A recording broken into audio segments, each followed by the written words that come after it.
Welcome to Lotus Lane Daily. I'm glad you're here. Today's wisdom is for anyone going through something hard. You know that feeling when it's late at night, the house is quiet, and you're lying there staring at the ceiling. Not because you're tired, but because something in your life has just cracked open. Maybe it was a divorce that finally went through. Maybe you got let go from a job you'd had for 11 years. Maybe nothing dramatic happened at all. It's just a slow, creeping sense that the life you're living doesn't fit anymore, like wearing someone else's shoes. And now you're here, typing something into a search bar at 2 a.m. because you don't know what else to do. That moment, right there, is actually important. Not because it's comfortable. It isn't. But because the fact that you're asking the question at all means something in you still believes an answer exists. Starting over is one of the most frightening things a human being can face, and it is also, quietly, one of the most human things we ever do. The part nobody tells you. Here's what the motivational posters and the weekend wellness retreats leave out. Starting over is not usually a triumphant leap. It is, more often, a terrified shuffle. One foot in front of the other while your chest feels tight and your brain is screaming that it's too late, that you're too old, that you've made too many mistakes, that everyone else has figured this out except you. None of that is true. But knowing it isn't true doesn't make it stop feeling true at 2 a.m. The question isn't whether starting over is hard. It is. The question is whether it's possible, and whether it's possible for you, specifically, at whatever age you are, with whatever mess you're currently in.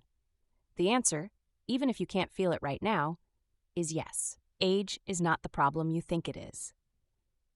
One of the cruelest lies our culture tells us is that there's a window for starting over, and if you've missed it, you're out of luck.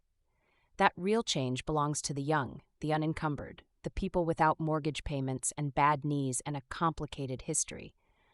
But history doesn't actually support that story. The philosopher and teacher Daisaku Ikeda, someone who spent decades writing and teaching about what it means to live a fully human life, put it this way.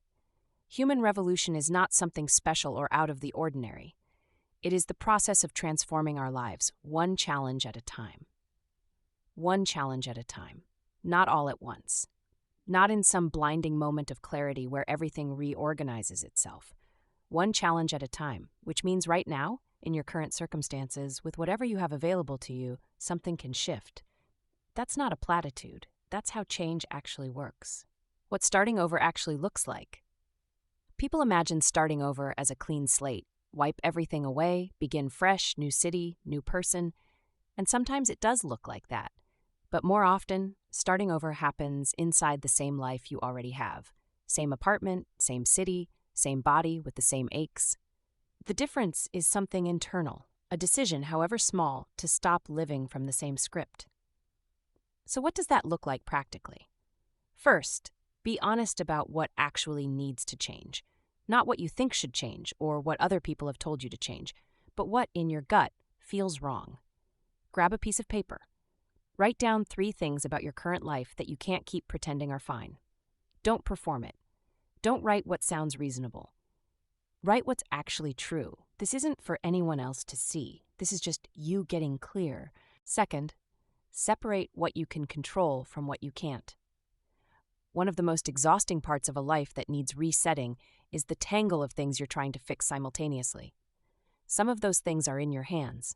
Others, what your ex thinks of you, whether the economy recovers, what your family says at dinner, are not.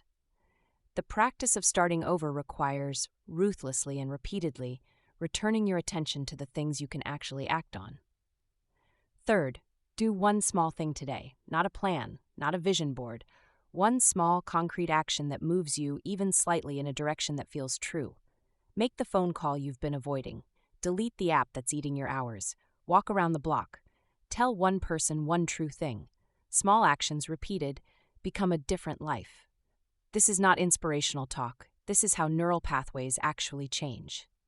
The unexpected role of gratitude. This part might make you roll your eyes. Stick with it for a moment. When your life is falling apart or has fallen apart, gratitude feels like an insult. What is there to be grateful for? The bills? The loneliness? The sense that you wasted years on something that didn't work? But there's a distinction worth making between gratitude as a performance, forcing yourself to feel thankful when you're not, and gratitude as a practice of noticing what's still intact. One of the old philosophical texts we draw from at the Lotus Lane puts it with striking directness. Those who always have a sense of appreciation and gratitude never reach an impasse in life. That's not saying your problems disappear. It's saying that the person who can find even one thing that's real and good, even in the wreckage, retains access to forward momentum. They don't get stuck. Try this, practically. At the end of today, before you sleep, write down 3 things that were okay. Not amazing, not proof that your life is blessed, just okay. The coffee was hot, your legs still work, you found this article, whatever is true, do this for 10 days straight and notice what happens to the way you move through your days. You are not starting from zero. Here is something that starting over culture often gets dangerously wrong. It treats your past as something to escape rather than something you bring with you. Every relationship you've been in has taught you something about yourself, even the ones that ended badly, especially those. Every job, every failure, every version of yourself you've had to leave behind has left you with something. Scar tissue is still tissue. It holds. You are not starting from zero. You are starting from experience, from hard-earned self-knowledge, from a clearer sense of what you don't want, which, and people underestimate this, is genuinely valuable information about what you do want. This is what makes starting over at 40 or 50 or 60 different from starting over at 20, but not worse. You know more. You've been wrong before and survived it. You have less time for nonsense, which means you're more likely to spend your energy on things that actually matter. The bigger picture, which you don't have to believe but might find useful. There's a line that has stayed with us from a book about what it means to change your own life.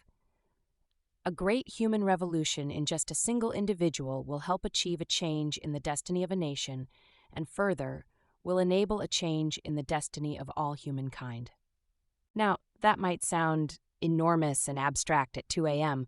when you're just trying to figure out how to get through next week. But here's why we include it. Because sometimes, when we're in the middle of a personal crisis, it helps to zoom out, not to minimize what you're going through, but to remember that the work of changing your own life is not a small or selfish act. The people around you are affected by who you become. Your children, your friends, the strangers you'll interact with, the work you'll eventually do from a different place in yourself. Your reset matters beyond you. You are not just fixing a problem. You are, slowly, messily, imperfectly, becoming someone.